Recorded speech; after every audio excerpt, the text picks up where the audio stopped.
Buenas tardes, buenas noches, buenos días a todos, dependiendo de dónde estéis y de cuándo veáis este programa. Hoy tenemos un diálogo abierto con uno de nuestros más queridos colaboradores habituales, que es Javier Torrox, a propósito del magnífico libro que acaba de publicar, titulado Federalismo Cacique, el 78 contra el pueblo. Es un análisis verdaderamente riguroso de toda la deriva federalista que está ya desde el origen de nuestro régimen del 78 y que Javier Torrox, con la capacidad para documentar las ideas que tiene, pues va demostrando y analizando sobre todo en qué situación nos encontramos ahora después de todos los acontecimientos de aquel golpe a la nación de la Generalidad y el Parlamento catalán, que también él publicó un magnífico libro, Golpe a la Nación, crónica de una conjura consentida, y que lejos de haberse ya acabado aquella cuestión, pues sigue en marcha y con implicaciones aún más graves, aunque aparentemente pues haya menos crispación que en ese momento. Pues buenas tardes, Javier, bienvenido y gracias por venir aquí a hablar de tu libro. Buenas tardes, Cristóbal. Es un placer estar contigo y con la audiencia de Debates Abiertos Televisión. Muchísimas gracias por la invitación. Pues nada, vamos a entrar directamente y si te parece, yo lo primero que te querría preguntar es sobre este título, el federalismo cacique, ese concepto, porque, bueno, todos sabemos lo que es un Estado federal tradicional, ¿no? Como puede ser Alemania, como puede ser Estados Unidos, pero tú hablas aquí para describir la situación o el tipo de régimen que en España padecemos, lo describes como federalismo cacique y luego como subtítulo el 78 contra el pueblo. Si nos puedes explicar el concepto de ese federalismo cacique, quiénes serían los caciques, en fin, ¿por qué lo defines así? Sí. Bueno, el sistema federalista, tal y como se está concibiendo en España y tal y como se están desarrollando los acontecimientos, tú acabas de decir, desde mi punto de vista, muy acertadamente, eso es algo que trato en el libro, de que el golpe a la nación del año 2017 fue un ensayo de esta deriva federalista del régimen del 78 y que en la actualidad este federalismo cacique que trato de describir y del que trato de avisar modestamente por medio de esta obra, pues trata precisamente la continuación de ese golpe a la nación que tuvo lugar en el año 2017. Entonces, los caciques son los presidentes regionales de cada una de las 17 comunidades autónomas. Las comunidades autónomas han devenido en caciquerías, pues prácticamente podríamos decir que a imagen y semejanza de las satrapías de los antiguos imperios asiáticos. Cuando en los imperios asiáticos se le daba el gobierno de una pequeña provincia distante de la capital a un funcionario que dependía del emperador, del imperio del que se tratara, pues a eso se le llamaba satrapía y a ese gobernante se le llamaba sátrapa. Pues de modo muy similar, las comunidades autónomas han devenido en caciquerías y quienes las gobiernan son caciques. ¿Por qué ha adoptado el nombre de cacique? Pues yo creo que es muy evidente por las reminiscencias que tiene la figura del cacique en España durante la época de la restauración alfonsina, que va en el último cuarto de siglo del siglo XIX hasta 1923, prácticamente podríamos decir, con el inicio de la dictadura del general Miguel Primo de Rivera. Pues, entonces, esa figura del cacique, que era el poder informal del Estado en el ámbito rural, se ha transformado en unos caciques regionales, su número es menor, ahora son 17 principalmente, aunque estén rodeados de una serie de notables y demás, pero son principalmente 17, uno por comunidad autónoma, y estos caciques, pues ahora ya no son el Estado informal en el medio rural, ahora son el propio Estado estos caciques. Los caciques ya no se saltan la ley, ellos son productores de ley. Esta es la diferencia sustancial entre el cacique anterior y el actual. Bueno, y otra muy importante también es lo que tiene que ver con los dineros, exacto. El cacique alfonsino de la Restauración, pues realizaba sus acciones pues a expensas de los beneficios económicos que esperaba obtener a partir de sus propias acciones. O sea, actuaba a su coste. Sí, sí. Ahora no. El cacique actual actúa a nuestro coste. O sea, no solo nos oprime y nos trata como nos trata, a patadas, como nos trata la administración autonómica en cualquier lugar de España. Vamos, no solo la administración autonómica, cualquier administración, no nos engañemos. Pues ahora utilizan nuestros recursos, recaudan nuestros impuestos y se dota de legislación para oprimirnos. Ya no necesita violar la ley para tener a la gente bajo su control. Produce la ley para prever las conductas y obligar a los ciudadanos a realizar las conductas que benefician al cacique y de las que el cacique obtiene una fuente de riquezas de las que disfruta de forma continua. Pues muy bien, bien explicado ese concepto de federalismo cacique y por qué has usado esa imagen tan española del caciquismo, ¿no?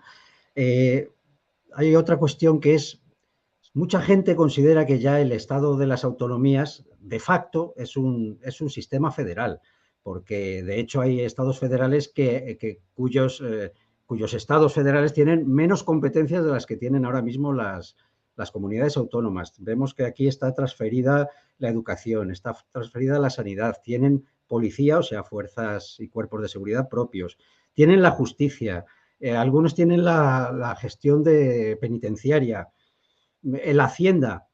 En esta evolución hacia ese Estado federal, ¿qué más crees que se les puede dar para decir que es algo nuevo, digamos, con respecto a esto? ¿Qué se les va a dar? El reconocimiento de que son naciones y que tienen su propio sujeto constituyente. Se va a repartir el ejército, digamos que coges el ejército que está en Cataluña y dices, bueno, este ahora es el ejército catalán y el de La Rioja es el ejército de La Rioja. No sé, ¿qué prevés tú que van a ofrecer, ¿no? como paso adelante hacia esa tendencia federalizante? Bueno, en el ámbito competencial no podemos entrar porque es que ya no hay competencias que repartir. Eso es también uno de los argumentos centrales del libro.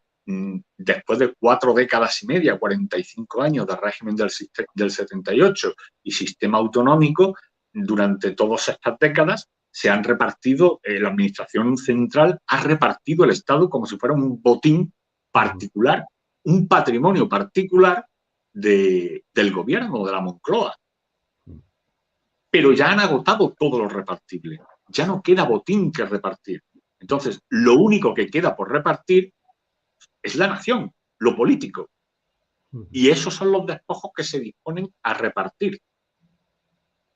Desde el punto de vista competencial y en comparación con cualquier otro sistema federal o confederal, no quiero entrar en esa disyuntiva de si federal o confederal. De hecho, es algo en lo que en el libro ni tan siquiera menciono, porque eso nos genera más que confusión.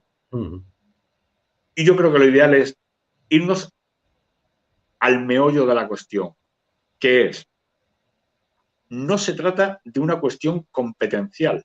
Todo lo competencial ha sido ya entregado. Lo único que queda pendiente es el reparto de la nación, como decía antes. Pero en la actualidad, hacías antes referencia a que las capacidades competenciales que puedan tener las comunidades autónomas son muy similares a las que puedan tener los Länder alemanes o cualquier otro sistema federal en otros países. Pues bien, no nos tiene que preocupar cuáles son las competencias. Lo sustancial, porque las competencias ya están todas dadas.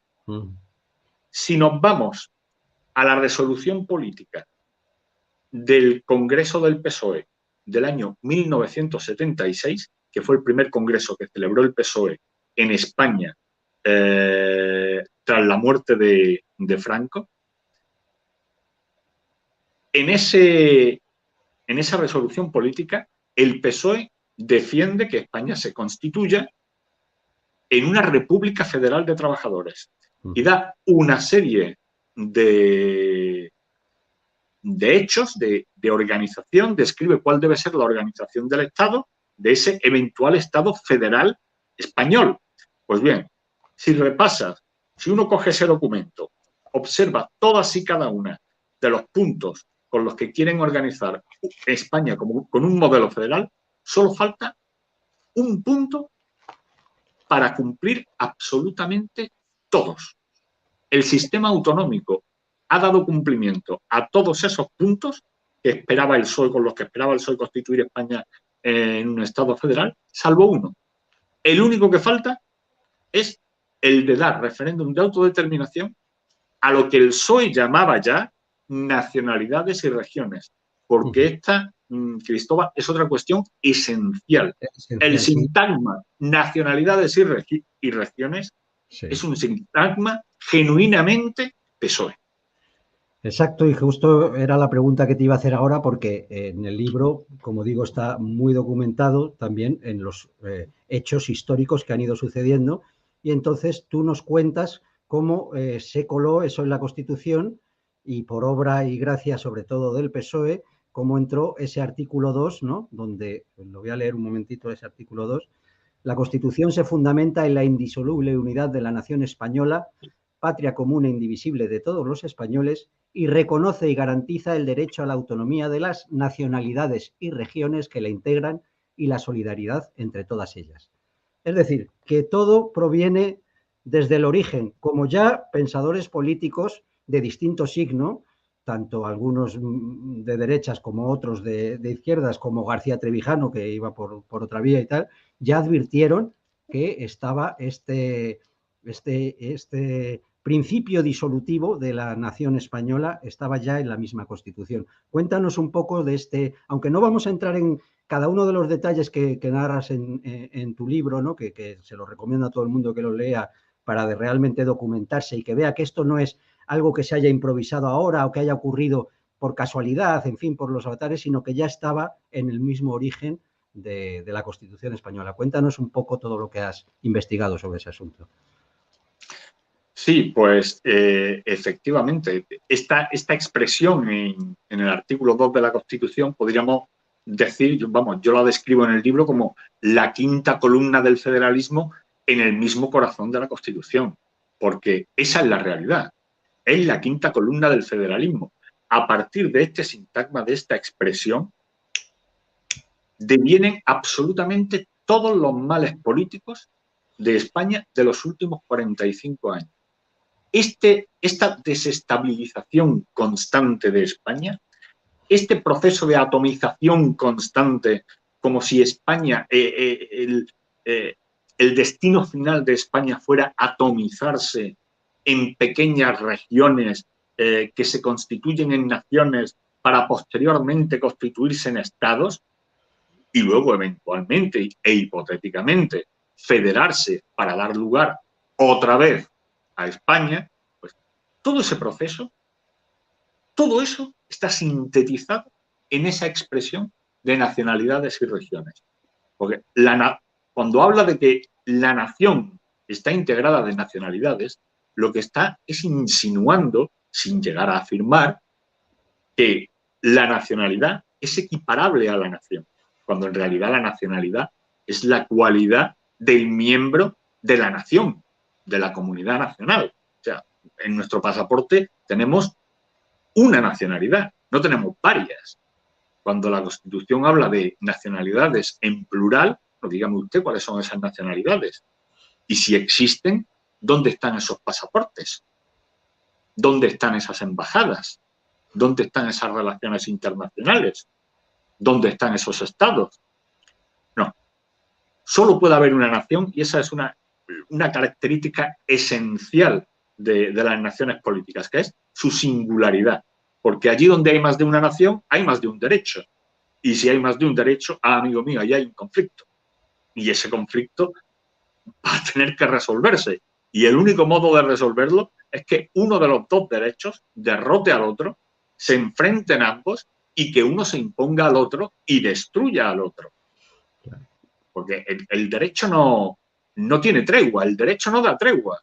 Yo no puedo tener la propiedad de este bolígrafo y que este bolígrafo sea al mismo tiempo propiedad de una tercera persona. O es mi propiedad o no es mi propiedad. Pues del mismo modo, solo puede haber una nación. Pero ¿de dónde vienen esta expresión de nacionalidades y regiones? Pues, querido Cristóbal, el PSOE en su Congreso de Suresnes, en el año 1974, cuando aquello que se llamó los socialistas del interior, con Felipe González a la cabeza y todo su círculo sevillano que se llamó en aquel momento, al parecer, según diversas fuentes, protegido del almirante Carrero Blanco, pues en este Congreso de Suresnes del año 1974, el PSOE ya establece en su resolución política una resolución política separada exclusivamente para las nacionalidades y regiones. De hecho, se llama Resolución de Nacionalidades y Regiones. Y así lo recoge la revista El Socialista, órgano oficial de comunicación del PSOE, en su edición de la segunda quincena de octubre del año 1974. Esto es público. Cualquier persona tiene acceso a esto. Esto tecleas en Internet, lo localizas y en 2 minutos lo tienes en la pantalla del ordenador. Hombre, hay que pararse y buscarlo, evidentemente. El siguiente congreso, el del año 1976, diciembre del 76, que es el inmediatamente anterior a las elecciones de junio del 77, pues también recoge la expresión nacionalidades y regiones. Total, que esta expresión es genuinamente PSOE. Nos han contado el mito fundante que nos cuentan los historiadores geográficos y transicionómanos, como los llamo yo, nos habla de un gran acto de generosidad de la mayoría parlamentaria para con lo que en aquel entonces era la minoría vasco-catalana, que era el 6% del Congreso de los Diputados, y que fue también un éxito de negociación de ese 6% frente al 94% restante. No, amigos míos, no. Al PSOE le correspondían 2 asientos en la ponencia constitucional y cedió uno a la minoría vasco-catalana que ocupó Miguel Roca, que fue la persona a la que el PSOE subcontrató la introducción de este sintagma. Sí, señor. Y está muy detallado en tu libro y yo creo que claramente demostrado que esto fue, esto tiene el pedigrí del PSOE, ¿no? Que es el gran partido que articula este régimen, ¿no? Sobre todo a partir del 82, cuando consigue esa gran mayoría absoluta y realmente se consolida el régimen, porque las comunidades autónomas fue un proceso que llevó diversas vías, unas fueron más lentas, hubo incluso algunas provincias que no querían integrarse y luego por vías torticeras pues las metieron en otras comunidades y tal, ¿no? El caso de Almería, el caso de Segovia, tú lo cuentas ahí, no vamos a entrar en eso porque tampoco se trata de que tratemos cada detalle, pero recomiendo a todos los oyentes, ¿no? que se compren el libro, lo lean y vean cómo es todo, porque realmente te pone los pelos de punta a los que tenéis pelo. Bien. No, a mí no me queda mucho, ¿eh? Bueno, a mí menos. Por eso yo uso una gorrilla, ¿no? Porque no me gusta ir descapotado. Bueno, vamos a volver un poco más recientemente, que esa rebelión de la Generalidad, del Parlamento y del Gobierno catalán de 2017. Entonces hay gente que se cree la afirmación que hace Sánchez, que desde luego yo le admiro en su aplomo, ¿no? Para mentir y el cinismo que tiene, bueno, como él ha pacificado Cataluña y como ahora no hay ningún problema, cuando hubo efectivamente en esos años unos momentos de crispación que estábamos todos de los nervios viendo todo lo que estaba sucediendo mientras Rajoy se fumaba un puro, ¿no? Realmente de entonces a acá yo creo que han pasado cosas aún más graves, ¿no? Porque no se ha parado ese golpe, sino que incluso se han puesto las bases para que vuelva a repetirse y quizás con más, bueno, sin capacidad ni siquiera de combatirlo desde las propias mecanismos que tiene el Estado, ¿no?, para combatir este tipo de actos sediciosos. Cuéntanos qué ha pasado desde entonces con estas concesiones, ¿no?, que han ido ocurriendo y si tú crees que ahora estamos aún peor que, a ese respecto que como estábamos en 2017.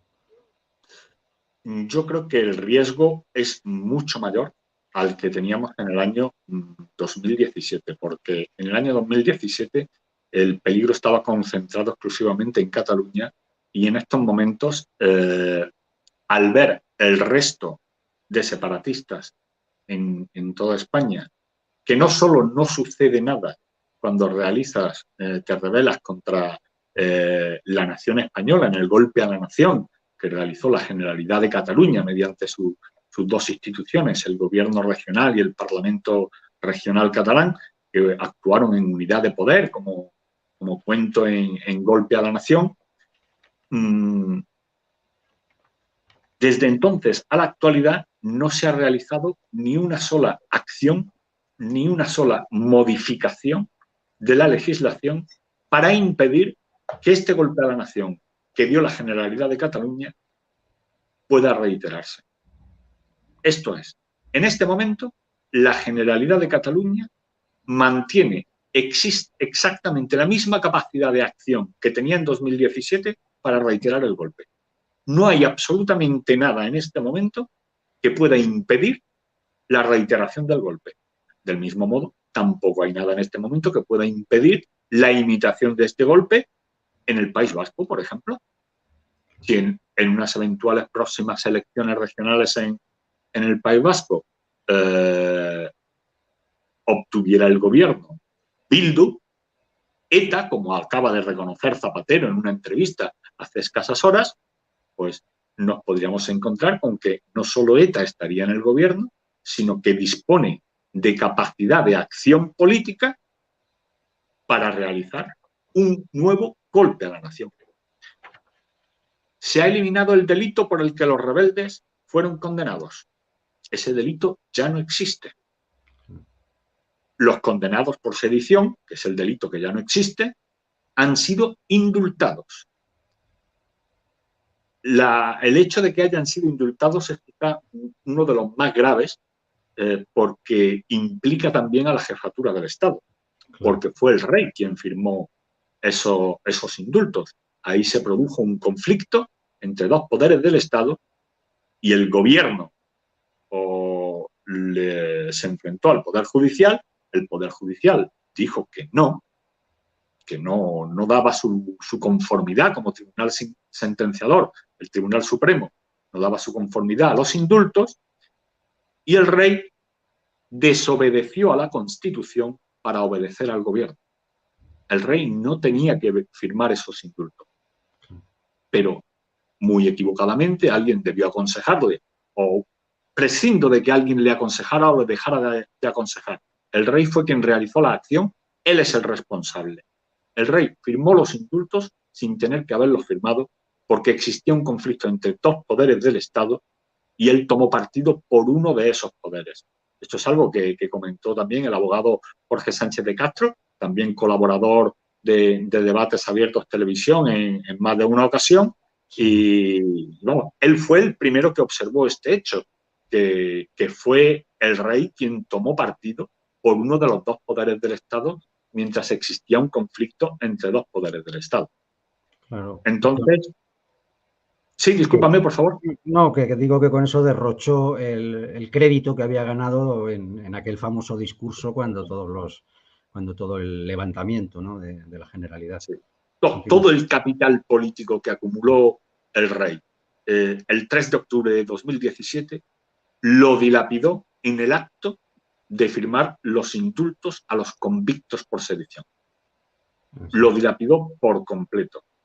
Y en este momento, pues claro, este hecho no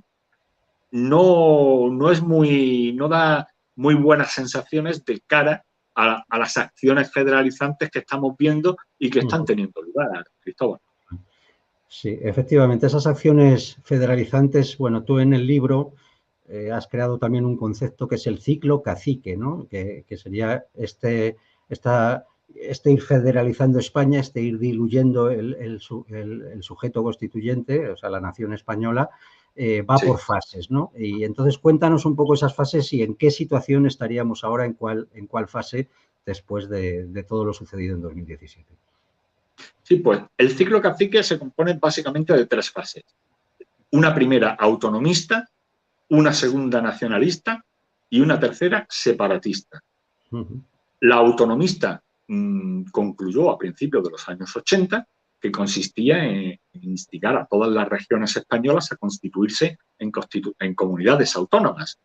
En ningún lugar de la Constitución dice que sea obligatorio constituirse en comunidades autónomas. Sin embargo, los propios legisladores que redactaron la Constitución se guardaron muy mucho las espaldas y redactaron un artículo, el 144, al que podríamos llamar el calzador de comunidades autónomas. Allí donde pudiera haber una provincia díscola, pues allá que llegaba el Poder Legislativo y hacía una ley ad hoc para calzar esa provincia díscola en la comunidad autónoma de la que se tratara. De hecho, utilizó este sistema hasta en 3 ocasiones con 3 provincias distintas. En el libro lo cuento con más detalle. Entonces, esta primera fase del ciclo cacique, que consistía en instigar a todas las regiones a constituirse en comunidades autónomas, finalizó a principios de los 80.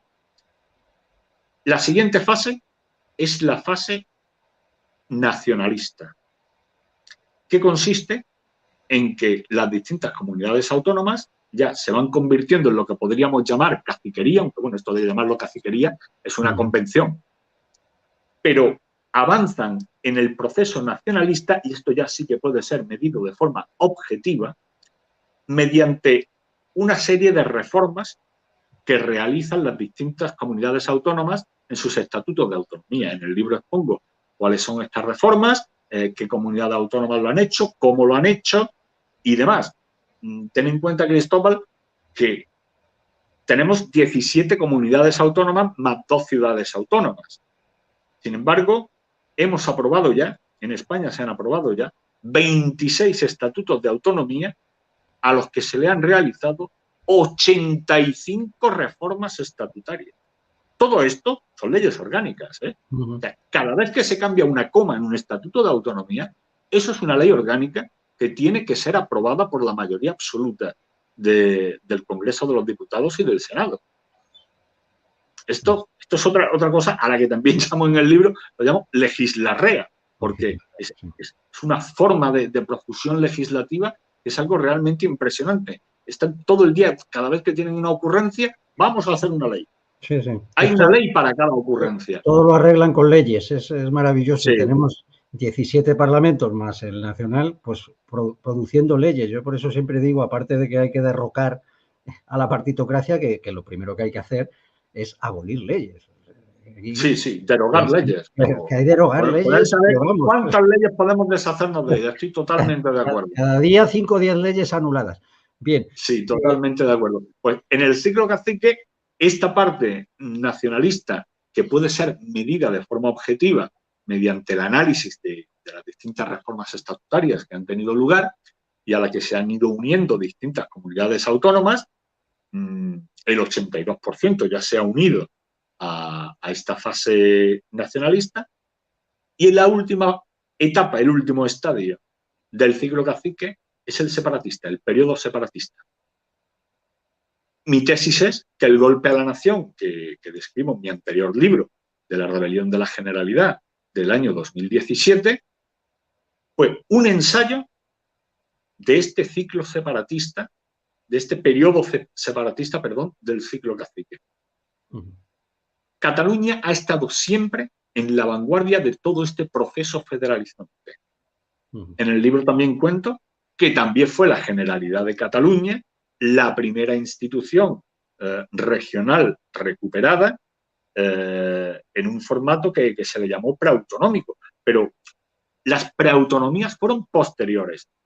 Las elecciones que tuvieron lugar, que desarrollaron la Constitución, tuvieron lugar en junio del 77. Y en septiembre ya estaba restablecida la Generalidad de Cataluña. Y a partir de ahí se inició el proceso de creación de las preautonomías, los regímenes preautonómicos. Sí, señor. Y ahora, si te parece, entramos en la manera en que lo están haciendo. Tú citas una frase de mi admirado y respetado Dalmacio Negro en tu libro, que dice: el totalitarismo blando no hace uso de la violencia, sino de la legislación. Y esto lo utilizas para contarnos cómo están ahora haciendo esos cambios, ¿no? Con todo lo que ha pasado en el Poder Judicial, esos nombramientos de magistrados del Tribunal Constitucional y ese intento de ir haciendo un golpe blando a base de reformas legislativas que incluso eviten el tener que reformar la Constitución. Si nos puedes explicar esto, en qué consiste, ¿no? Y cuál es ese método, porque yo te tengo que decir una cosa, que es que leyéndolo me he asustado con ese tema, porque creo más fácil combatir un golpe más espectacular como el que se dio en Cataluña en 2017, donde estábamos todos, claro, enervados y dispuestos a ir allí a Cataluña a hacer lo que hubiera que hacer para defender la nación, que si lo hacen a través de pequeñas reformas que parece que no pasa nada y que además ha instalado en el español medio un alma burocrática administrativa que, bueno, no es que si lo dice el Tribunal Constitucional, si lo dice la ley, pues ya todo perfecto. Si ahora la ley dice que lo que sea, pues ya está, lo ha dicho la ley y entonces es más difícil de combatir. ¿Cómo lo ves tú? Cuéntanos Sí. cómo está siendo ese proceso o cómo prevés tú que va a ser. Estoy de acuerdo contigo en que esta fórmula es mucho más difícil de combatir porque no resulta tan evidente para la población. El ciudadano no lo ve tan evidente, no ve al señor Puigdemont en el Parlamento catalán diciendo o haciendo barbaridades. No ve a nadie diciendo voy a hacer una declaración unilateral de independencia. Entonces, cuando se hace de esta forma callada, soterrada, la población no advierte lo que está sucediendo. Exacto. ¿Cómo lo van a hacer? Pues hoy estamos teniendo esta charla, esta conversación, el 9 de mayo de 2023, y hace apenas unas horas que el Tribunal Constitucional ha emitido un comunicado en el que informa de la próxima publicación de la sentencia sobre la constitucionalidad de la nueva ley del aborto que era del año 2010. Bien, pues en el libro yo auguraba que esto iba a pasar. Bueno, no es nada sorprendente. Todos estábamos convencidos de que esta nueva mayoría en el Tribunal Constitucional iba a realizar la constitucionalización del aborto de forma inmediata. Tardó solo 29 días, perdón, en decidir el sentido de la sentencia y en 4 meses vamos a tener la sentencia. Muy bien, pues este es el trámite, Cristóbal. El Tribunal Constitucional es la institución clave para este proceso federalizante. ¿Por qué? Porque va a dar carta de constitucionalidad a cualquier legislación que le presente la actual mayoría parlamentaria o cualquier futura mayoría parlamentaria de sentido similar al existente en la actualidad y que ataque la integridad de la nación española. Esto está al caer, pero al caer en cualquier momento. ¿De qué modo lo harán? Pues la Constitución establece que la iniciativa legislativa pertenece al Congreso, al Gobierno, con los proyectos de ley que tiene que aprobar el Congreso, las proposiciones de ley a las Cortes, incluso las comunidades autónomas tienen iniciativa legislativa. Pues la iniciativa legislativa ordinaria va a ser sustituida, desde mi punto de vista, y con una probabilidad muy alta, va a ser transformada en iniciativa constituyente. El golpe blando de signo federalista, este golpe blando va a consistir, desde mi punto de vista, en la creación de nueva legislación que desde su inicio va a ser iniciativa constituyente, pero no de reforma constitucional, sino leyes cuyo contenido estará en conflicto con la actual letra de la Constitución y que con posterioridad el Tribunal Constitucional dará carta blanca, constitucionalizará su contenido y dirá que esto está de acuerdo con la Constitución, porque la Constitución ha mutado, ha cambiado, hay que adaptar la Constitución y habrá mutado. Y por arte de Birlibirloque fingirán que la Constitución dice lo que no dice, como acaban de hacer hoy, porque hoy acaban de decir que el hecho biológico de una mujer embarazada implica un ataque jurídico del proceso de gestación de un ser humano a los derechos de la mujer que está embarazada. Esto no me lo estoy inventando, esto lo dice el comunicado que ha emitido hoy el Tribunal Constitucional. Habla de que los derechos constitucionales de la mujer son limitados de forma gradual a medida que avanza el proceso de gestación. Bueno, señores, esto implica afirmar que el feto es un atacante jurídico de los derechos constitucionales de su madre. Pues locuras de este tipo las vamos a ver una detrás de otra y todas tendentes a crear naciones allí donde no las hay. Pero ¿todo esto para qué? Pues para comprar votos, para comprar lealtades. Si aquí no hay un objetivo político real, no hay nada detrás de esto, Cristóbal. Lo único que hay es vanidad de poder. Ni tan siquiera ambición de poder, porque alguien que tiene ambición de poder es porque quiere el poder para realizar cosas, para hacer cosas. Pero el señor Sánchez no quiere hacer nada. Él solo quiere tener el poder. Es pura vanidad de poder. Pues sí, y aparte que el Tribunal Constitucional pues no es la primera vez que prevarica, la verdad. Debemos reconocerlo. No es que lo diga yo, lo dijo Alfonso Guerra en televisión con ese desparpajo que le caracteriza a propósito de la ley Biogen. Dijo que él esperaba que, claro, el Tribunal Constitucional lo tirara para atrás porque obviamente esa ley es inconstitucional al poner diferentes penas según el sexo del que cometa el mismo delito. Y que él se sorprendió mucho y que luego habló con magistrados del Tribunal Constitucional y le dijeron, hombre, es que Alfonso, no sabes lo que nos han presionado. O sea, aquí eso se puede decir abiertamente, que has prevaricado porque te han presionado y no pasa nada. Sí, pero bueno, ¿qué tribunales de justicia hay, Cristóbal, para decirle a los magistrados del Tribunal Constitucional ustedes han prevaricado? Claro, y hacerles responsables de esos actos. Teóricamente el Supremo que va a ser, lo podría hacer, pero no lo hace, ni lo ha hecho nunca, ni lo va a hacer. Pero no solo eso, sino que es que cuando no prevarica, o sea, cuando verdaderamente dice esto que habéis hecho es anticonstitucional, como ha pasado con los 2 estados de alarma, pues tampoco eso no tiene ninguna consecuencia. O sea, da igual, es como un tribunal que está ahí para legitimar cualquier actuación del gobierno. Al final sí. consiste en eso. Da igual que diga que es constitucional, que no tiene ninguna consecuencia. Pero aquí hay una cuestión muy grave que yo creo que ejemplifica muy bien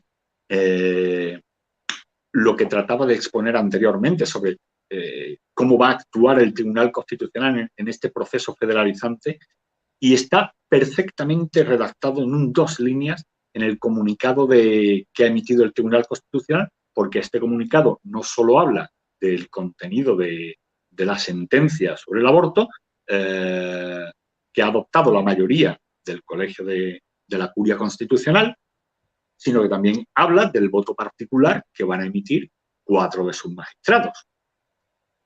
Entonces, en este voto particular, el comunicado señala que este voto particular expresa que reconocer, como dice el voto particular que hace la sentencia, reconocer nuevos derechos fundamentales es una potestad del poder constituyente, no de los poderes constituidos, y por tanto no lo es del Tribunal Constitucional. Señores, hay 4 magistrados del Tribunal Constitucional que están señalando con el dedo a 7 de sus compañeros del Colegio de Magistrados del Tribunal Constitucional, diciéndoles, señores, están ustedes usurpando el poder constituyente de la nación española. Esto es muy grave, Cristóbal. Sí, sí, gravísimo. Muy, muy grave. Esto tiene que tener consecuencias desde mi punto de vista, porque ya no se trata aquí de una diferencia de opiniones, de que yo creo que aquí hay un matiz que sí que avala la constitucionalidad de esto o de aquello, o hay tal otro matiz, o hay una conexión. No, no. Señores, tenemos a 4 magistrados del Tribunal Constitucional que señalan a los otros 7 y les dicen, estos señores se han arrogado el poder constituyente. Y eso es algo que no se puede hacer. Yo, desde aquí, si tú me lo permites, Cristóbal, me gustaría hacer un modesto llamamiento a estos 4 magistrados, los magistrados Enríquez, Arnaldo, Espejel y Tolosa, para que en el acto dimitan de sus magistraturas en la curia constitucional, que abandonen sus cargos, pero no que dimitan para esperar a ser sustituidos por nuevos magistrados, no, que dimitan y se vayan, que abandonen el Tribunal Constitucional, que no vuelvan a acudir a sus reuniones, que no pueda haber quórum en el seno del Tribunal Constitucional. Y claro, alguien dirá, bueno, pues entonces el señor Sánchez y sus amigos nombrarán a 4 magistrados más del Tribunal Constitucional. Pues muy bien, que los nombren. Fuera máscaras. Vamos a vernos las caras. Vamos a vernos las caras. Fuera máscaras. Si el señor Sánchez quiere hacer un Tribunal Constitucional con un objetivo determinado de repartir referéndum de autodeterminación para los rebeldes catalanes, los terroristas vascos o quien fuera, bueno, pues que lo haga. Y que lo vean todos los españoles, que no haya excusas, que no se sirvan de 4 magistrados para fingir que aquí hay un orden, que se cumplen las formalidades. No, no, que nos veamos las caras.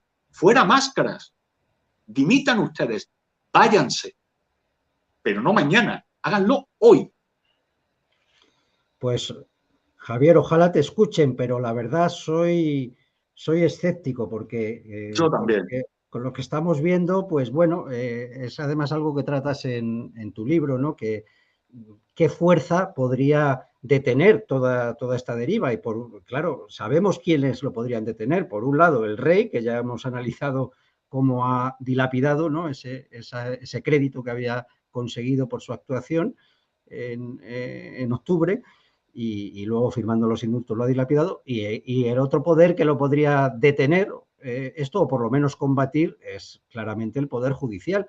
Pero los jueces callan, como suele decirse pronto y mal, como putas. Vamos a ver, Cristóbal. Me recuerda el chiste de mi amigo el juez Navarro, que en paz descanse, siempre decía eso, que hubo un juez que le dijo que estaba, bueno, pues procesando a una prostituta y le dijo puta, y ella le dijo juez. Y es peor insulto. Perdona, era una broma tonta. Sigue, adelante. Sí, que quería comentar que precisamente ahora el Poder Judicial pues está en una situación curiosa, cuanto menos curiosa. Han anunciado una próxima declaración de huelga indefinida para forzar una negociación con el gobierno para obtener un incremento salarial. Y claro, el Poder Judicial negocia un incremento salarial con el Poder Ejecutivo, que es ese incremento salarial que tendría que aprobar el Poder Legislativo.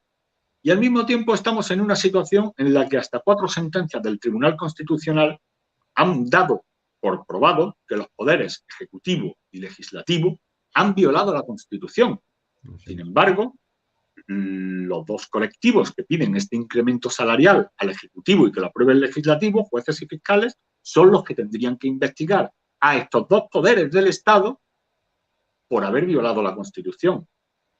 No sé, quizá sea un poco sospechoso que no se haya practicado ninguna diligencia contra estos 2 poderes del Estado y al mismo tiempo nos encontremos con que los jueces y los fiscales, que son los que tendrían que tener la iniciativa de investigar a los 2 poderes del Estado que han violado la Constitución, no tienen esa iniciativa y en lugar de ello están pidiendo más perras. Sí, pero en cualquier caso, el control del Poder Judicial, desde mi punto de vista, Cristóbal, del Consejo General del Poder Judicial, eso sería una guinda, pero en realidad no lo necesitan para dar el golpe blando de signo federalista que está en marcha. No lo necesitan. Si es la propia Constitución la que federaliza, por así decir, a todo el Estado. Es la propia Constitución la que empuja hacia la federalización y hacia la desnacionalización de España, hacia la desespañolización de España. Aunque pueda haber jueces contrarios a esto, si el Poder Legislativo aprueba una ley, por ejemplo, para realizar un referéndum de autodeterminación con cualquier otro nombre en Cataluña, pues si el Tribunal Constitucional dice que ese referéndum de autodeterminación es conforme a la Constitución, ¿qué va a decir un juez del Tribunal Supremo al respecto? ¿Cómo va a impedirlo? Es solo una guinda. En realidad, el Ejecutivo y el Legislativo, actuando en unidad de poder, a imitación de cómo actuó la Generalidad de Cataluña en el golpe a la nación de 2017, y eso lo describo de forma minuciosa en el libro Golpe a la Nación, gobierno, poder legislativo y ejecutivo nacionales están imitando a los poderes ejecutivo y legislativo regionales catalanes en 2017. ¿Dónde se sustancia la diferencia? En que ahora tienen el control del Tribunal Constitucional. El Tribunal Constitucional está dispuesto a adoptar cualquier posición federalista a la medida de una España federalista y de sus caciques federales. Así es, Javier. Y bueno, pues la verdad, viendo esa actuación, bueno, te voy a poner un ejemplo porque además ha salido hoy el tema otra vez, que es el tema de la relación con Marruecos, ¿no? En tu libro también nos hablas, tienes un capítulo dedicado a la falta de autonomía en las decisiones de política internacional de España, ¿no? Desde hace ya tiempo, pero bueno, que parece que cada vez va a más. Y entonces asistimos atónitos, toda la nación, pues a ese momento en el que aparece una carta supuestamente escrita por Sánchez al rey de Marruecos, creo, pues reconociendo la soberanía o el control de Marruecos sobre el territorio de lo que era el Sáhara español. Y bueno, pues aquí yo no veo que eso haya levantado investigaciones. ¿Qué pasó con ese Pegasus? Era un software que consiguió robar todos los datos del móvil del presidente del gobierno y de la ministra de Defensa. Y todos esos datos, o sea, ¿quién metió ese Pegasus en esos móviles? ¿Quién se ha llevado todos esos datos? Aquí no hay investigaciones. Ahora el Parlamento Europeo ha pedido a España que investigue y que parece que hay indicios de que ha sido Marruecos. El propio PSOE se ha negado a que eso se investigue. Entonces vemos, y no actúa ni la Fiscalía de motu propio para ver, oiga, pero esto que es una decisión insólita, tomada personalmente por Sánchez a los 40, cosas sospechosas, a las 48 horas de que saliera el tema de Pegasus, pues su mujer, Begoña Gómez, dejó de ser una de las directoras del Instituto de Estudios Africanos, creo que se llamaba. Han salido publicadas cosas en prensa extranjera, sobre todo en Francia, pues que hablan de posibles tráficos de influencias, dinero, mordidas, corrupciones que la llevaron a tomar esa decisión, a apartarse. En fin, aquí pasan cosas muy raras que no se investigan jamás. ¿Cómo ves tú este tema de, sin entrar en todas las cuestiones que tratas en el tema, en el capítulo que tratas de nuestro sometimiento internacional a otros poderes, pero vamos a centrarnos en este de Marruecos, que además hoy han salido nuevos datos. Entonces, no sé. Sí, hombre, yo creo que aquí es muy evidente que el gobierno de España está operando al dictado de Marruecos y opera bajo chantaje. Yo creo que esto es algo totalmente evidente. Por cierto, perdona, esa sería la respuesta, porque yo hoy cuando me he levantado pronto, temprano, he visto un tuit tuyo que decías, ¿para quién trabaja el gobierno español? ¿Esa sería tu respuesta? Sí, ¿para quién trabaja el gobierno de España? Pero es que una de las respuestas es Marruecos, evidentemente, pero es que no es solo Marruecos. El gobierno de España trabaja para distintas potencias, para distintos intereses Y todos esos intereses están en conflicto con los intereses de España. Uno de esos intereses es Marruecos. Y Marruecos, el enorme problema que tenemos con Marruecos es que es un aliado nominal, pero es un enemigo de hecho. Marruecos codicia territorio español y no lo hace a escondidas. Lo hace de forma abierta, totalmente abierta, que ambicionan Ceuta, que ambicionan Melilla, que ambicionan los islotes y que ambicionan las Islas Canarias. Claro. Esto no se puede consentir ni tan siquiera que hagan un comentario público. Hay que responder con contundencia a cualquier comentario que pueda hacer Marruecos y hay que responder con reciprocidad, aumentando la respuesta. Evidente. Desde mi punto de vista, porque esto es inadmisible, como es inadmisible también que tengamos a exmiembros del gobierno de España trabajando para los intereses de Marruecos y haciendo campaña para que España entregue su territorio a esta potencia extranjera. Y no hay un solo fiscal, no hay un solo juzgado que abra una investigación a ver si estos señores están cobrando de una potencia extranjera para atacar, para disminuir el territorio de España.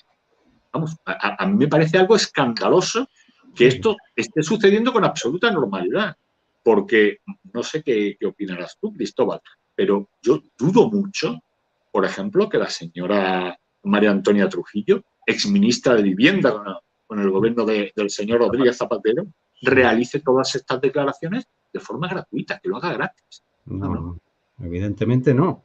Son actos de alta traición que no tienen la menor respuesta. No hay un fiscal que abra diligencias, no hay nada. O un juez nada. De instrucción que no diga, sucede nada. ¿Esto qué es? No sucede nada. No hay, nadie levanta la voz, todo el mundo está asustado, no vaya a caer sobre él la ira de la administración, la ira burocrática, ¿no? Te manden a Hacienda y te manden al inspector del FRAC a fastidiarte. Has citado a Trujillo, ¿no? De Zapatero, y Zapatero también se ha lucido con las declaraciones sobre la negociación con ETA, ¿no? Que les prometieron entrar a las instituciones si dejaban de matar y que es una promesa democrática, la ha llamado, hay que cumplirla. Oye, no sé, ¿hay algún fiscal que diga, oiga, venga usted para acá, vamos a hablar de qué ha negociado usted? Exacto. Porque hoy también sabemos que hay 44, en las listas de Bildu, hay 44 etarras y algunos de ellos, varios de ellos, con crímenes, con asesinatos. Y ahí están. O sea, ahora se pueden presentar a las elecciones, cobrar del Estado. ¿Pero esto qué es? ¿Pero en qué país vivimos? Claro, eso es lo que se tienen que plantear los ciudadanos. ¿En qué país vivimos que se permiten estas situaciones? Que se permiten en miembros del gobierno que trabajan contra España. Que se permiten que antiguos terroristas obtengan mando y gobierno sobre aquellos a los que mataban, sobre aquellos a los que aterrorizaban. Pero ¿qué locura es esta? Del mismo modo que el régimen ha permitido que golpistas pues, se hayan presentado a elecciones y que estén en el Parlamento Europeo, usurpando un escaño, porque no han acreditado todavía formalmente que sean eurodiputados, pero ahí están, pudieron presentarse a las elecciones. ¿Por qué suceden estas cosas?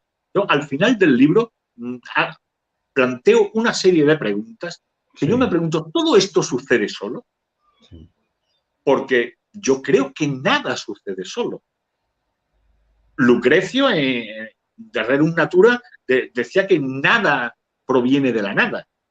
Todo tiene una causa. Nada sucede por sí mismo, nada sucede solo. Detrás de todas las acciones políticas hay un impulso, hay un móvil, hay un interés, hay un objetivo. Siempre. Si hay 44 condenados por pertenencia a ETA o incluso con crímenes de sangre que ahora van a concurrir en las elecciones, pues, ¿por qué permite eso el Estado? ¿O acaso es el Estado el que lo persigue? Esto es otra cuestión que planteo en el libro. Sí, sí. Es el propio Estado el que ataca a la nación. Sí, sí, De es hecho, el Estado contra la nación. hay un capítulo que lo titulo así, el Estado contra la nación. El Estado está trabajando contra la nación. ¿Por qué? ¿Por qué sucede esto? ¿Por qué se está poniendo en tela de juicio la supervivencia de la nación española? Quizá no hayamos incidido o no lo hayamos mencionado, Cristóbal, el hecho de que adoptar un modelo federal implica la liquidación de la nación política española. Efectivamente. Si me permites apuntarlo muy brevemente. Explícalo, sí. Sí, la cuestión sería la siguiente. Si España adoptara un modelo federal, para que eso ocurriera, federar es unir lo que no está unido. Para que se puedan federar dos entidades políticas, tienen que estar previamente separadas. ¿Qué significa esto? Pues que para poder hacer una España federal, antes habría que despedazar España y que los despojos de ese despedazamiento, hipotéticamente, tuvieran la voluntad de volver a unirse para volver a formar lo que eran antes de despedazarse a sí mismas. Esa es la locura del proceso federalizante. En España no cabe un modelo federal, porque la historia ya ha determinado que España es una unidad política. España era ya una unidad política antes incluso de la Revolución Francesa. ¿Cómo va a autodeterminarse ninguna región española? España ya ha sido determinada por la historia. No hay nada que se pueda hacer contra eso. Bueno, sí, la violencia. Ahora bien, ¿quieren ustedes constituirse en un Estado, ser una nación y constituirse en un Estado? En Cataluña, en el País Vasco, muy bien. Hagan ustedes una guerra civil y gánenla. No hay otro medio. No hay otro medio que sepa que quien llama a liquidar la unidad y la integridad de la nación política española está, en último término, haciendo un llamamiento a derramar sangre. A la guerra civil. A la guerra. Porque la independencia, una declaración de independencia, esto es algo que también observaba yo de forma meridianamente clara en Golpe a la Nación, en el libro Golpe a la Nación, una declaración de independencia es por su propia naturaleza una declaración de guerra. Esto no es un expediente administrativo que se sigue un procedimiento, se presentan unos escritos, se le da unas palancas administrativas y el resultado es una nación política. No, señores, no. Las naciones políticas son el resultado de la historia, de guerras, de violencias, de acuerdos, de pactos internacionales, de bodas de reyes, de traiciones. Pero es el producto que hay ahora mismo. Lo que existe ahora, la nación política española, es una superviviente de la historia. Ha sobrevivido a 1500 años de historia desde los visigodos. Así es. Es un hecho histórico y no, como les gusta decir a los políticos, un proyecto de país. ¿Pero qué proyecto? Ni qué proyecto. El país está perfectamente, existe. El proyecto harán los arquitectos, pero claro, España está ya hecha. Claro, un empresario que quiere, yo qué sé, lanzar un nuevo producto, pues hace un proyecto, pero en fin. Claro. Y además ya tuvimos la experiencia del federalismo en España con la Primera República, que aquello no salió precisamente bien. Entonces deberíamos fijarnos en lo que pasa. El federalismo mató a la Primera República en cuestión de meses. De meses, no duró un año y pico y no sé cuántos gobiernos tuvo. Fue un desastre completo. Y eso es algo muy, muy curioso, Cristóbal. En toda la documentación del PSOE sobre cuestiones relacionadas con el federalismo y demás, que son muchas, hay mucha documentación y muy reciente, porque ahí tenemos las declaraciones de Granada y de Barcelona de los últimos años, son en total más de 3.000 páginas. En esas 3.000 páginas no hay una sola mención al padre del federalismo socialista, que es Pierre-Joseph Proudhon. Y tampoco a su traductor y heredero en España, Francisco Pi Margall. Ni una sola mención. No hay ningún sustrato intelectual, ni académico, ni nada. Sí, sí, es tremendo. Es algo tremendo. Pero tremendo. Simplemente es una ocurrencia que tiene. Una ocurrencia, Es una sí, sí. ocurrencia. Les suena bien eso de federal, como ellos tienen esa admiración por Alemania, pues les suena bien y dicen, bueno, pues aquí nos hacemos federales también, un disparate completo.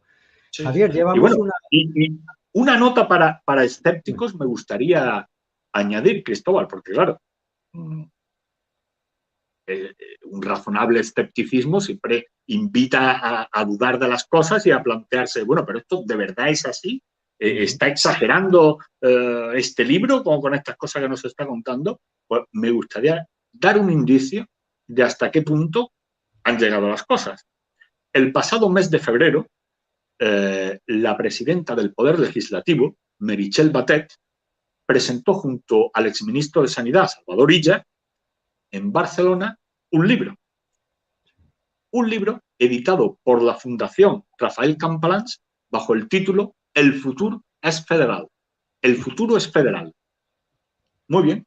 Meritxell Batet es autora de una de las piezas de este libro, que es un libro colectivo, y es coautora junto con Manuel Cruz, socialista también, y que fue también elegido presidente de la otra Cámara, el Senado, al mismo tiempo que la señora Batet fue elegida presidenta del Congreso en el año 2019. Muy bien, pues en este libro, en la presentación de este libro, El futuro es federal, el pasado mes de febrero, la señora Batet hizo un comentario absolutamente explícito. Y fue que durante la epidemia de coronavirus, el gobierno de España ha impulsado actos federalizantes por la vía de los hechos, Sí, tremendo. con ese tenor literal, Sí, por la vía de los hechos. Son palabras de la presidenta del Poder Legislativo en la actualidad. Esto no es algo que ocurrió hace 30 años. Tampoco es una hipótesis. No. Es algo que ha dicho esta señora. Sí, sí, sí. Y que es cierto, porque es esa historia de la cogobernanza que ha sido... Y tan cierto. Claro, evidentemente eso va de la en todo... cogobernanza es un disparate absoluto. Total, pues ahí vamos, Javier. Hemos cumplido una hora y hablamos de que no se alargara mucho más, pero sí me gustaría leer un párrafo con el que terminas el libro, que desde aquí insisto a todos nuestros oyentes que por favor compréis el libro, que se puede adquirir por Amazon, que os llega en 2 o 3 días, lo tenéis en casa, estéis donde estés, en cualquier lugar del mundo, que es interesantísimo, que os va a dotar de unas herramientas intelectuales para ayudar a combatir todo este discurso profederalista que mantienen la práctica totalidad de los partidos del régimen, unos, bueno, con matices, y os va a ayudar muchísimo a comprender la naturaleza de lo que está pasando, de este golpe blando federalista. Pero vamos a leer este último párrafo y si te parece lo comentamos y con eso terminamos. Dices, es el propio 78 el que empuja hacia la quiebra y la desnacionalización a través de la división y la atomización deliberada de su sociedad. La amenaza federalista continuará mientras continúe el 78. No obstante, esta inercia no es ineludible. Puede ser detenida, pero para ello hay que detenerla. Puede ser evitada, pero para ello hay que evitarla. Puede ser revertida, pero para ello hay que revertirla. Es necesario hacerlo antes de que los temores se conviertan en lamentos.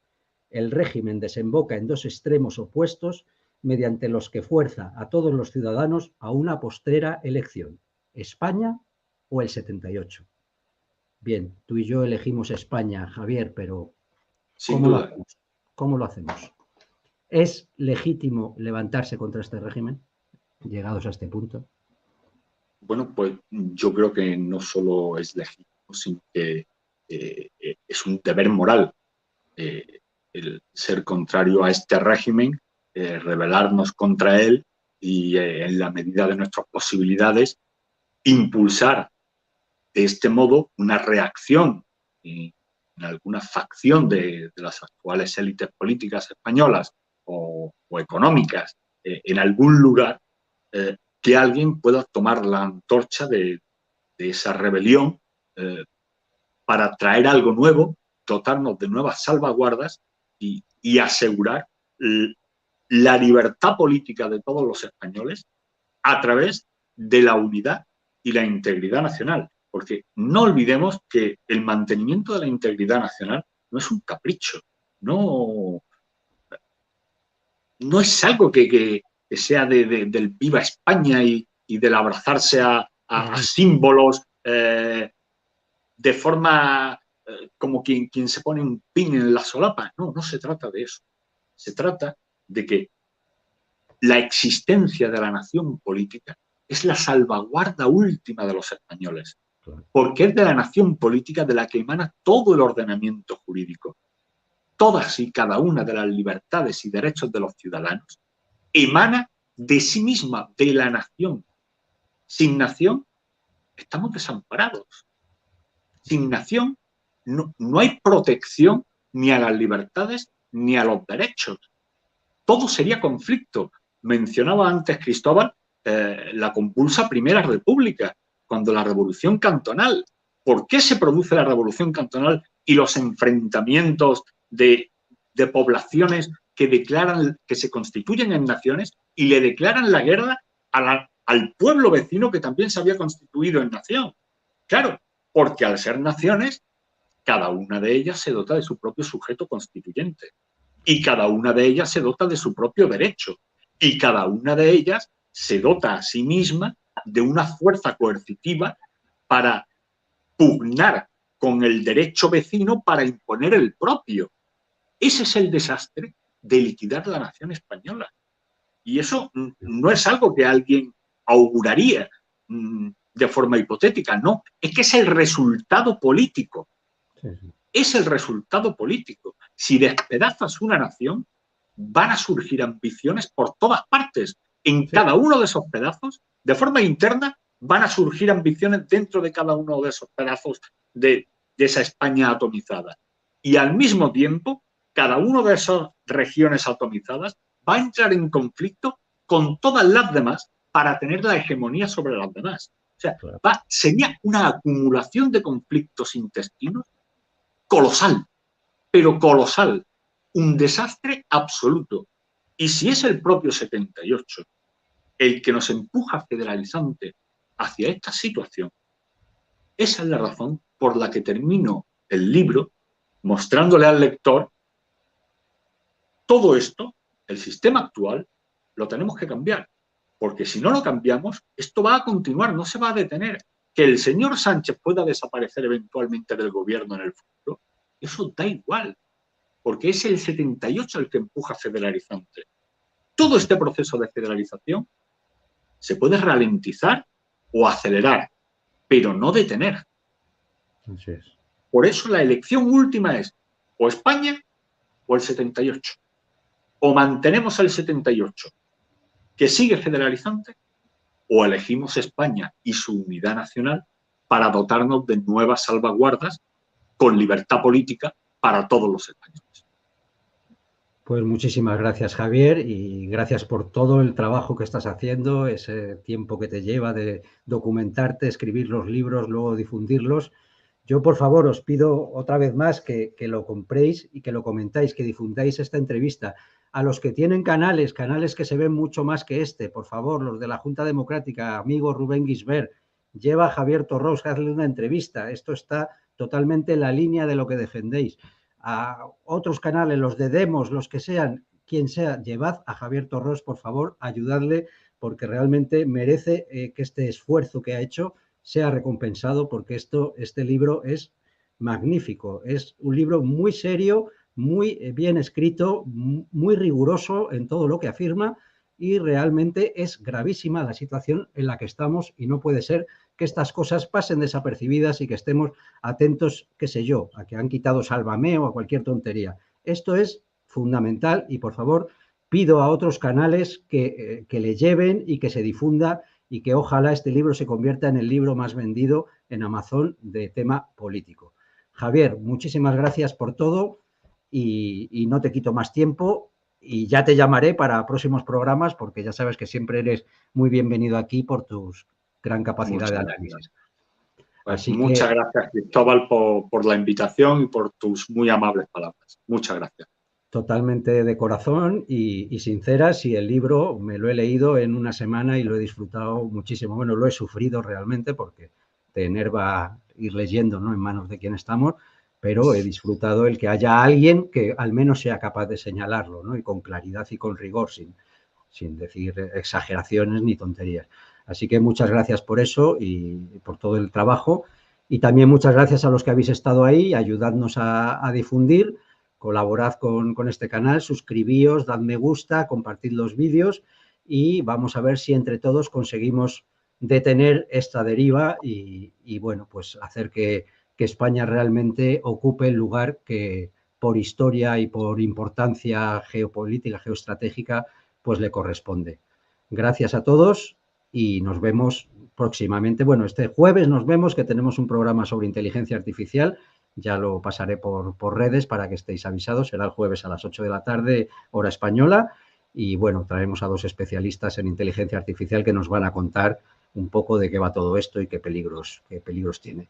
Así que a los que os apetezca, allí nos veremos el jueves. Y nada, pues ahí nos vemos. Que paséis buena tarde, buena noche, buen día, según la hora y el lugar donde estéis viendo. Gracias y hasta la próxima.